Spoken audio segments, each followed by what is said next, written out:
Selanjutnya saya akan menyampaikan materi dari kelompok 8 yang berjudul Hubungan antara moral dan hukum dalam Islam. Makna hukum dan moral, terminologi hukum yang digunakan dalam bahasa Indonesia saat ini berasal dari kata hukum yang berarti norma atau akidah, yakni aturan, tolak ukur, patokan, pedoman yang dipergunakan untuk menilai tingkah laku manusia dan benda. Secara etimologis, kata hukum bersumber dari kata hakama yang berarti menolak. Terbentuklah kata al-hakamu yang berarti menolak kezaliman dan penganiayaan. Manusia berkehendak untuk berlaku baik terhadap sesama manusia yang bermuara pada suatu pergaulan antara pribadi yang berdasarkan prinsip rasional dan moral. Oleh karena itu, kehendak yang sama mendorong orang-orang untuk membuat suatu aturan hidup bersama yang sesuai dengan prinsip-prinsip moral tersebut. Hal ini dilaksanakan dengan membentuk suatu sistem norma-norma yang harus ditaati orang-orang yang termasuk suatu masyarakat tertentu. Secara etimologis, moral berasal dari bahasa Belanda moral yang berarti kesusilaan, budi pekerti. Sedangkan menurut WJS Purwadarminta, moral berarti ajaran antara baik dan buruk perbuatan dan kelakuan. Dalam Islam, moral dikenal dengan istilah akhlak. Al-Ghazali dalam Ihya Ulumuddin menerangkan tentang definisi akhlak sebagai berikut. Akhlak adalah perilaku jiwa yang dapat dengan mudah melahirkan perbuatan-perbuatan tanpa memerlukan pemikiran dan pertimbangan. Apabila perilaku tersebut mengeluarkan beberapa perbuatan baik dan terpuji, baik menurut akal maupun tuntunan agama, perilaku tersebut dinamakan akhlak yang baik. Apabila perbuatan yang dikeluarkan itu jelek, maka perilaku tersebut dinamakan akhlak yang jelek.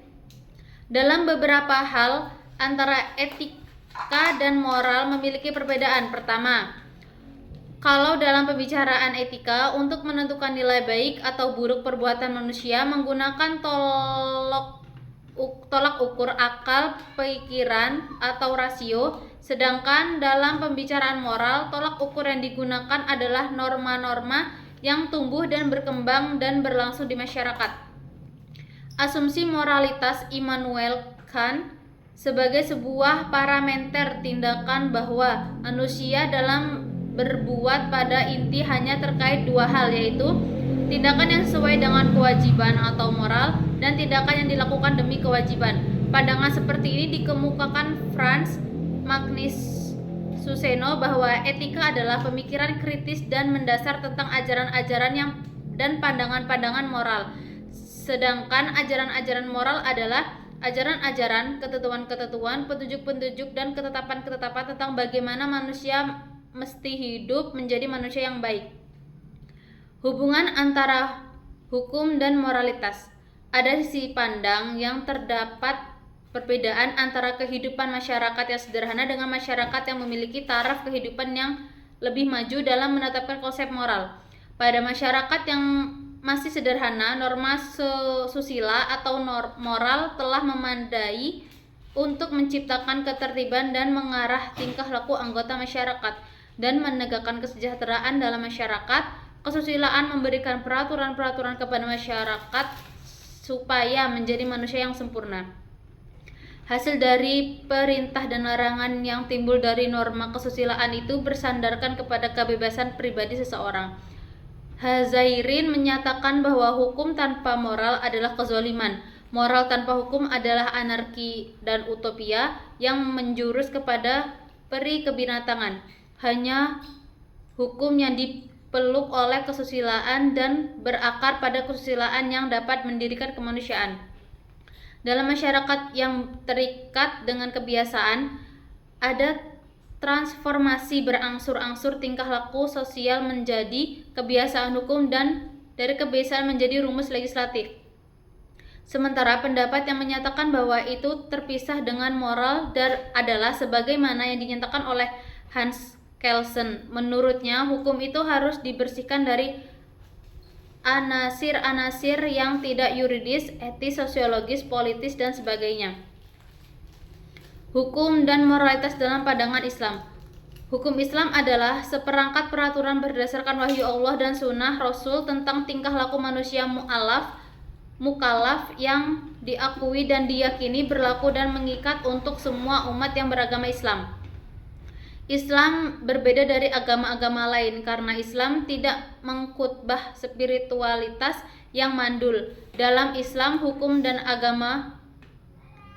dan moral tidak bisa dipisahkan satu sama lain. Berdasarkan fungsi utama hukum Islam mengklasifikasikan tindakan yang berkenan dengan standar mutlak baik dan buruk yang bertindak ditentukan secara rasional. Karena Allah sendirilah yang mengetahui apa yang benar-benar baik dan buruk.